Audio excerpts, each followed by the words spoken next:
What's going on, faithful? The Pigskin crew is back. Week 16 is in the books. We're on our way to week 17 in the NFL. Mose, football's almost over, bro. The regular season, that is. Yeah, man. It's like we wait all year for September to come. And then September finally gets here, and it's like the rest of the year just goes by so fast. We're already in week 17. It's kind of the bittersweet, sentiment about football. It comes and goes very, very quickly, but we've had an exciting season so far. And now we're getting to the tournament time where the games, count. It's win or go home, and we see who is going to step it up and on their way to that Lombardi Trophy. So it's exciting time. Oh, for sure. Guys, make sure you like, comment, and subscribe on both channels right here. All right, on the YouTube. We truly appreciate you guys, man.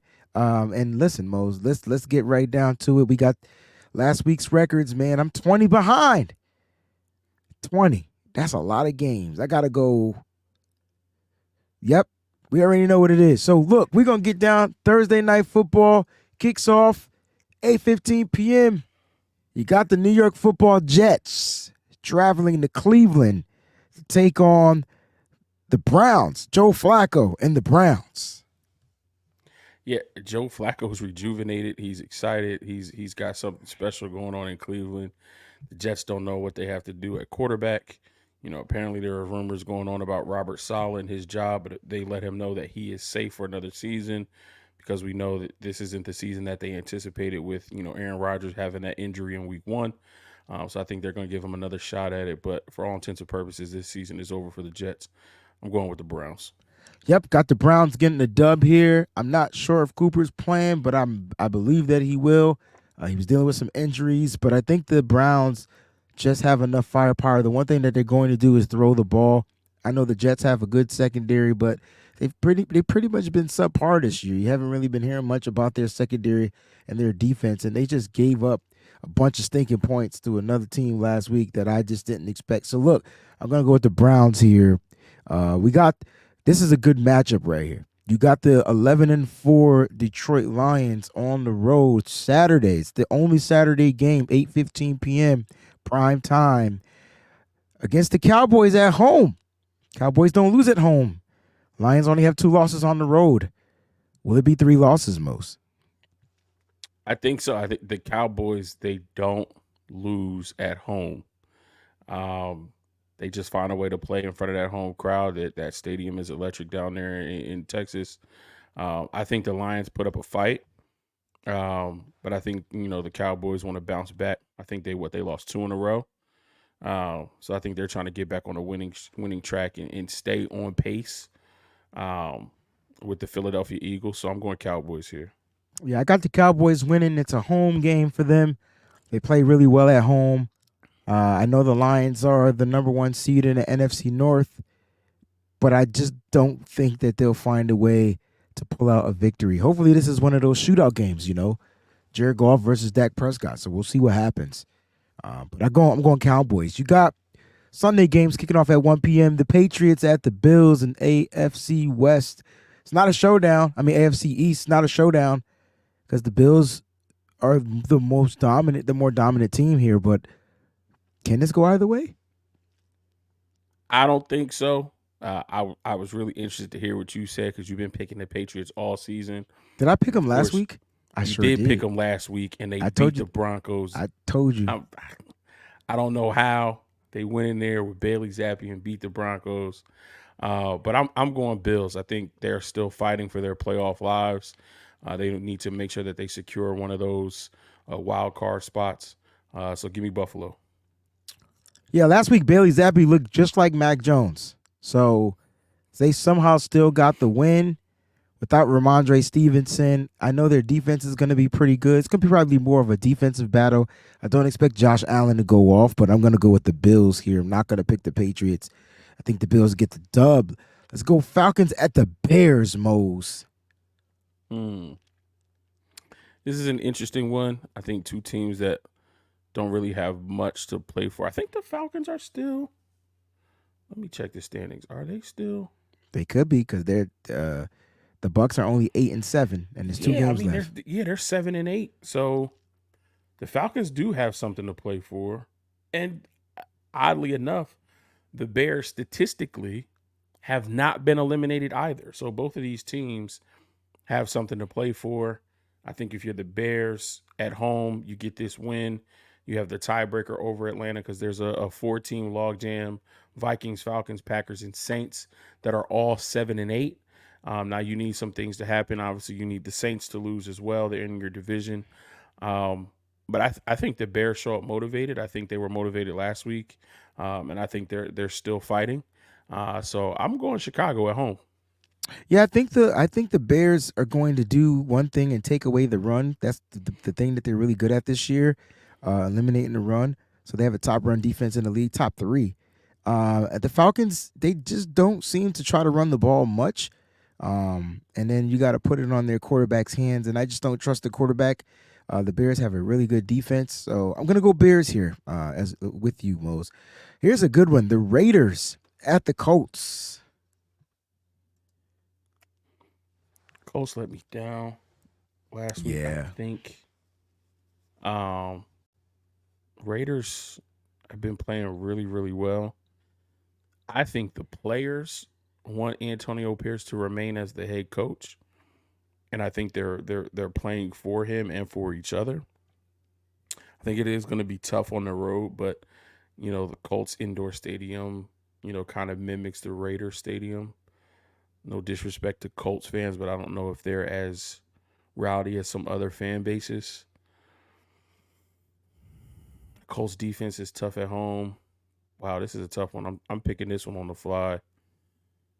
I'm gonna go Raiders.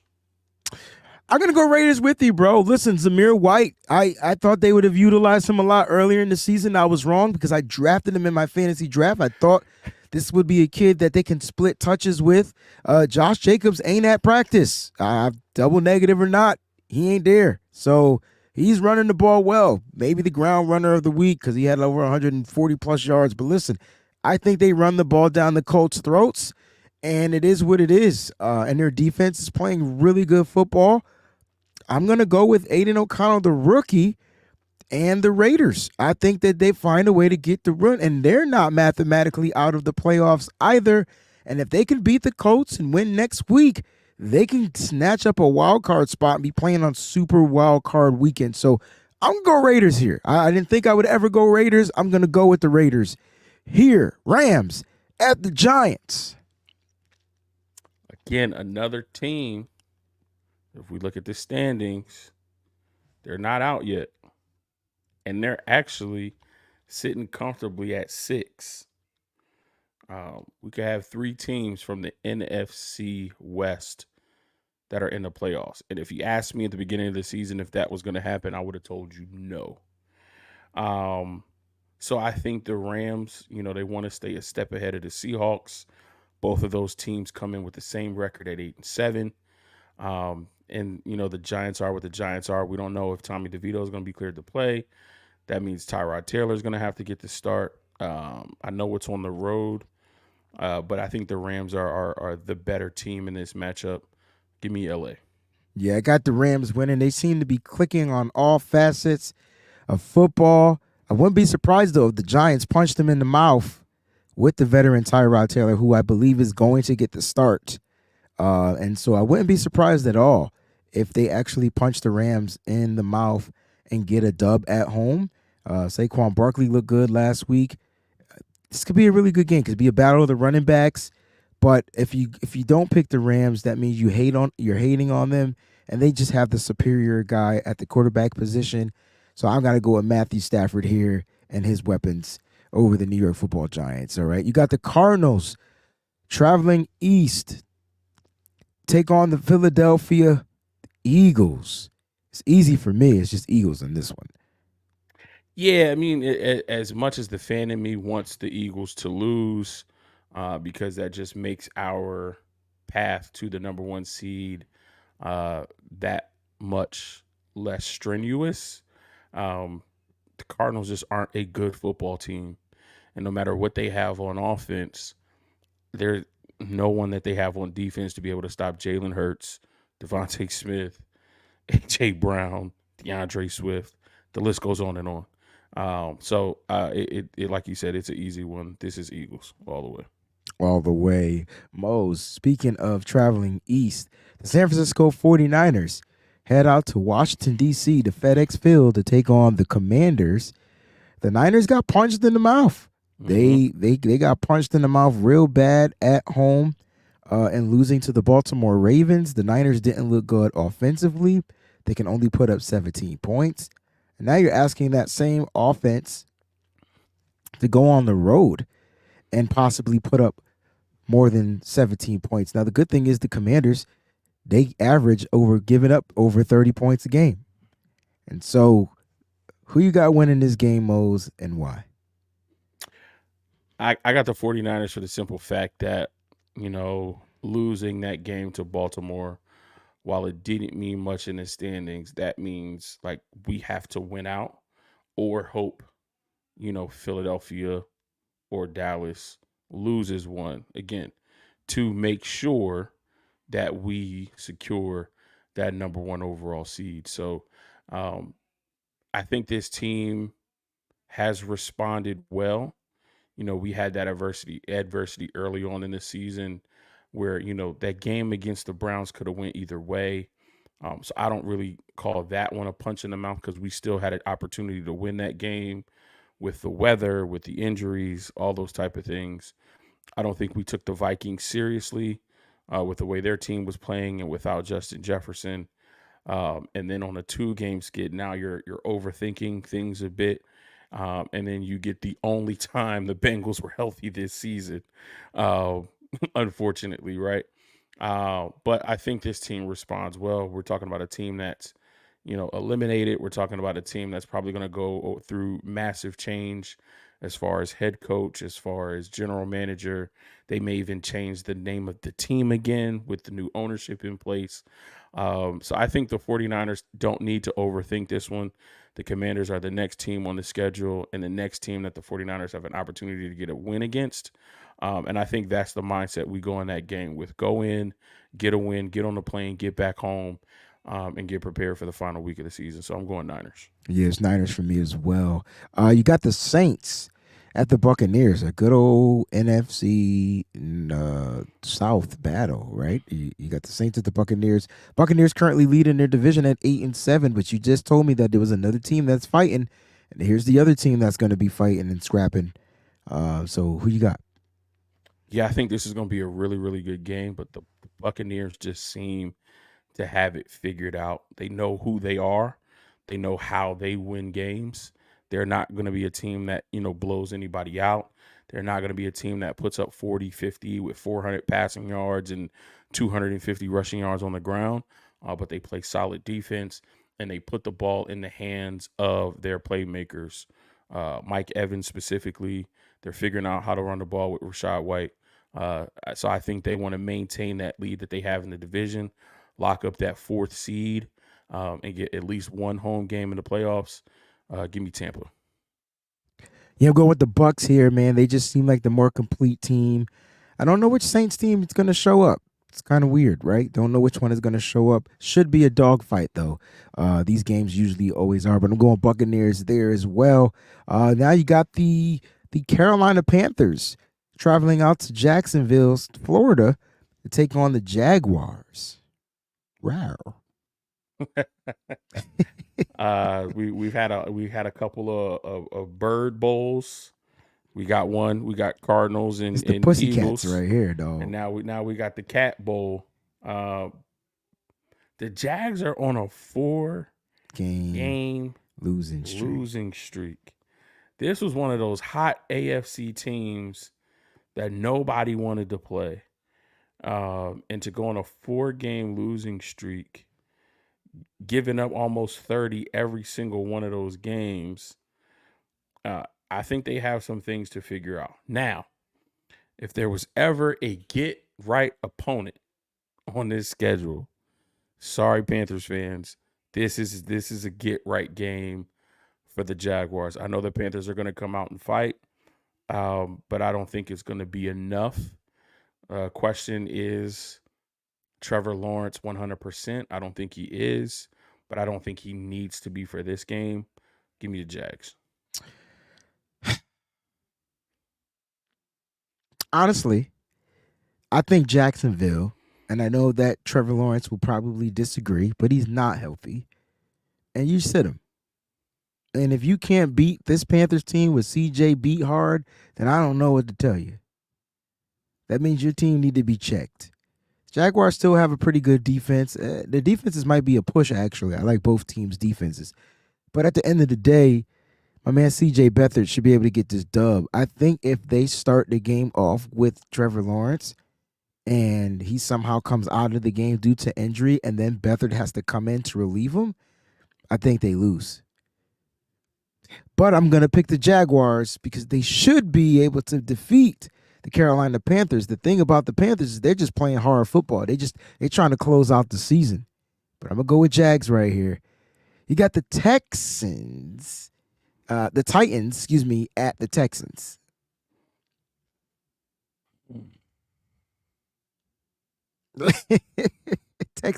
Are the Texans in the lead in that division? They're 8-7. AFC South?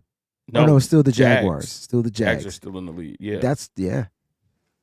So they're trying to keep pace with them. The Titans have been mathematically eliminated, so they're out. Yep.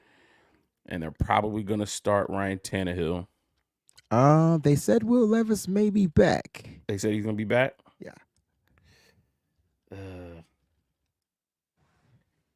Man.